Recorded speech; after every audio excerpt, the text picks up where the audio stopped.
আসসালামু আলাইকুম। কেমন আছেন সবাই? আশা করি সবাই ভালো আছেন। আলহামদুলিল্লাহ, আমিও ভালো আছি।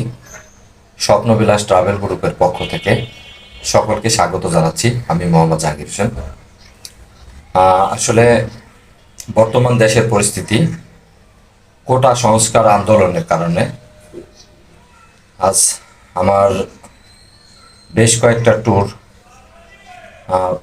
বারবার তারিখ চেঞ্জ করতে হচ্ছে বা পরিবর্তন করা হচ্ছে। বিষয়টা হচ্ছে, আসলে দেশের পরিস্থিতি ভালো না হলে আহ, আমার মনে হয়